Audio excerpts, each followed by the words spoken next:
Well, may I start with you, Manish?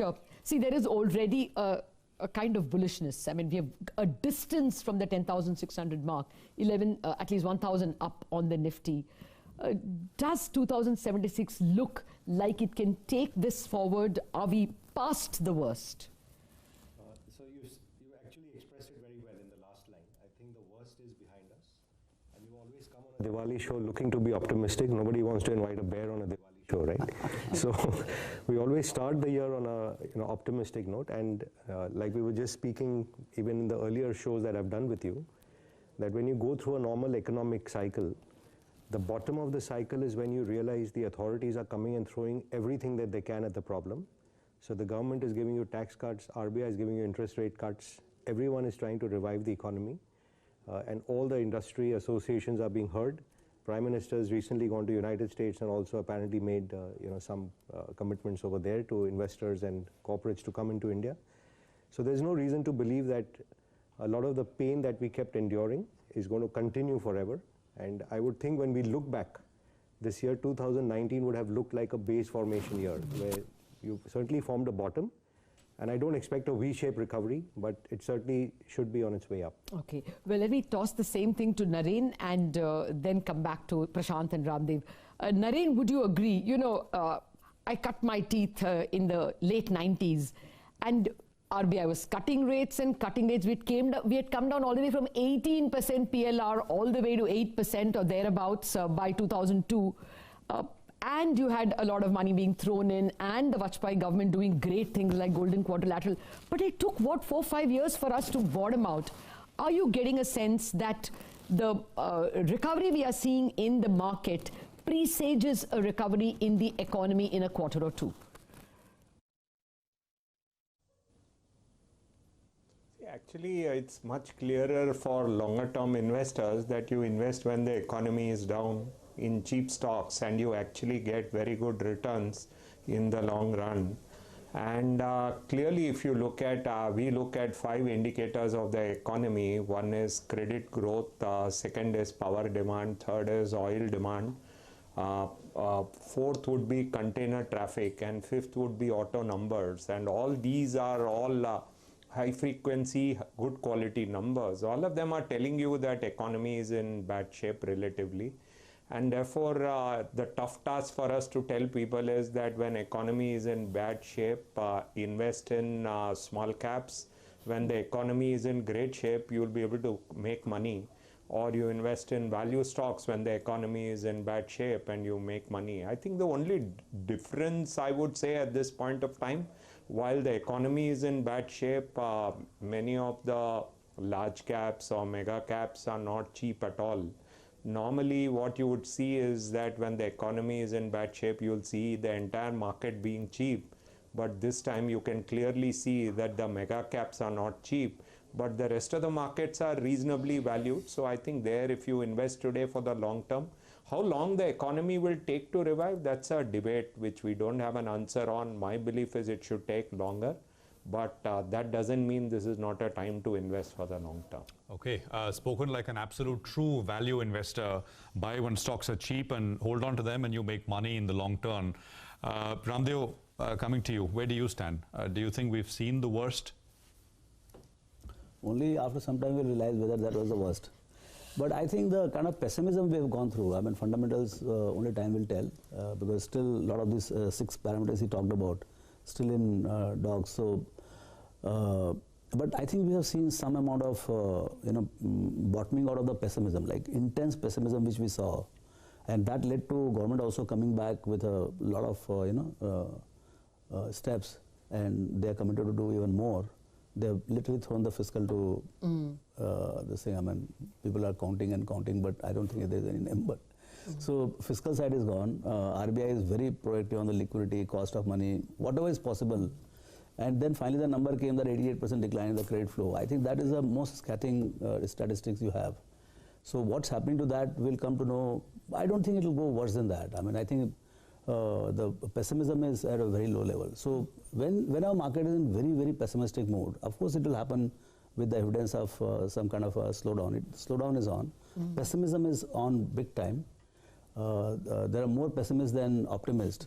despite the market is strong, let me tell you. So, so I think we are somewhere, see, for me it is only a CNBC discussion.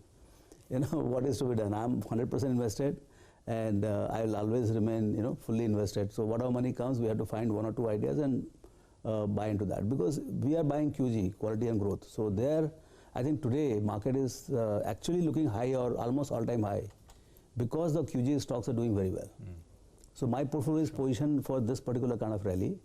Not that it has done some great numbers, but it is at least not showing too much of downside. No, we have your numbers actually, and you have definitely Focus 25 has beaten Sensex, and your mid-cap 30 has beaten the mid-cap index trading 12 month. But you know, I don't know whether Naren had an eye on the mail that you sent to us, Manish.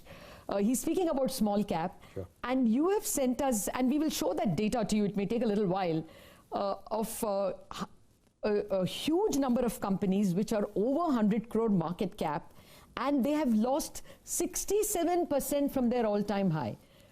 529 companies you have counted, or 527 companies, over 100 crore market cap and down 67%.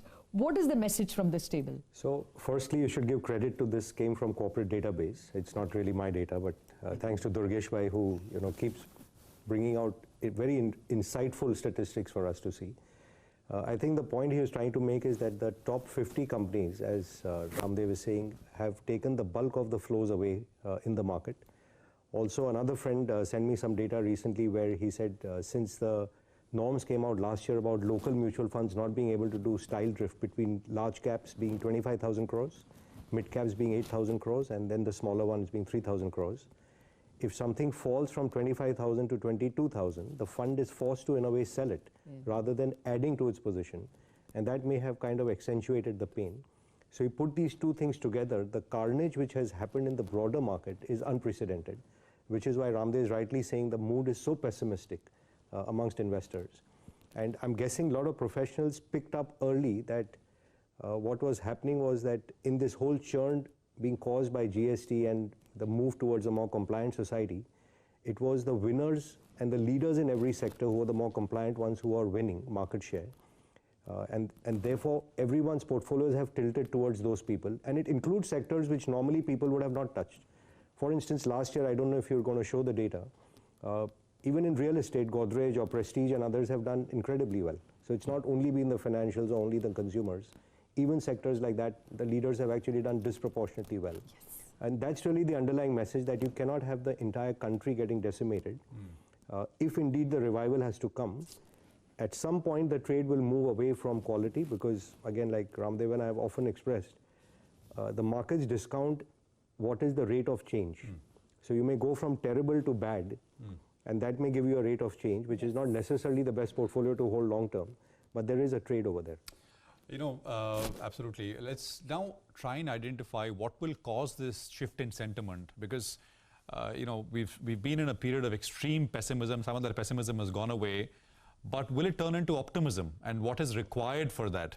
Naren, let me put that to you. In your assessment, we've seen what the government is doing, RBI is doing, we discussed some of that, but what will cause that fundamental shift in sentiment for people to be wanting to buy stocks, buy assets? See, actually, the problem is not in stock market, if you ask me. People are buying stocks. The problem is that today you have AA companies and companies which we think are AA. They're raising money at high rates. And I believe that the problem is that people are not willing to take risk in debt. And in my opinion, that is the whole problem rather than the problem in equity markets. Because what is happening is all the companies which require debt, which are decent, not junk, they are not able to get money in debt actually, and that has become a problem, and the borrowing costs for them have gone up because somewhere people want to lend only to safe companies, or they are happy keeping the money idle in debt, because that is the challenge, if you ask me. So I think there is need to be requirement for people to take risk in debt. The second is that there is a phenomenal amount of money which is stuck in real estate, in under construction projects, as well as projects where a lot of money is, a lot of real estate even completed is stuck. And you know, somehow the people are not willing to drop the price there and sell off, and that has become a problem because end of the day, if you have misallocated money, that is a big challenge actually from corporate India, from India point of view. And the biggest challenge the government is dealing with is, if individuals or corporates misallocate money, how do you solve it? And that is a very complicated debate which the government is going through at this point of time. And the day they are able to solve that problem, I think we will be through. So I would say you need the misallocation to slowly come down in real estate. You need people to take a little bit more risk in debt, and you need some animal spirits among the businessmen. And I think the tax concession for new units that was announced is a very, very good step.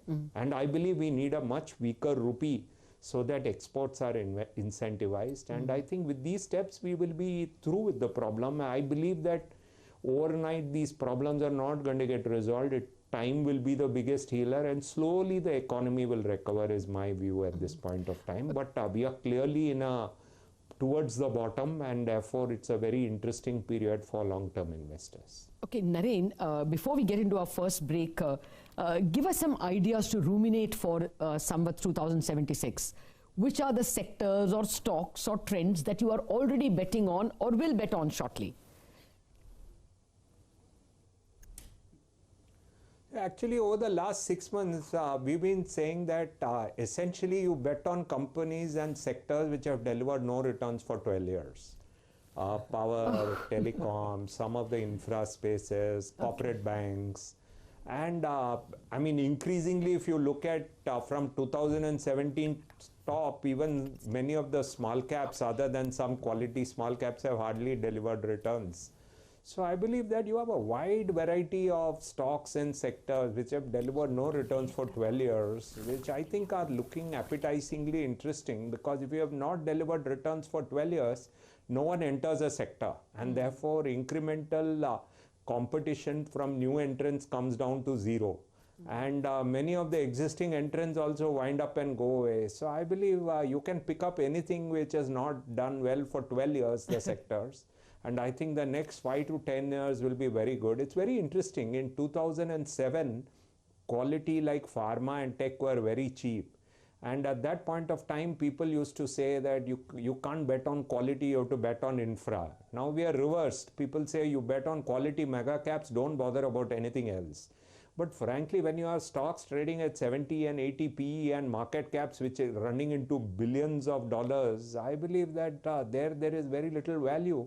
Whereas there is a huge value in all the sectors which have done badly for 12 years. So that's how we are looking at it. And there is a wide number of stocks.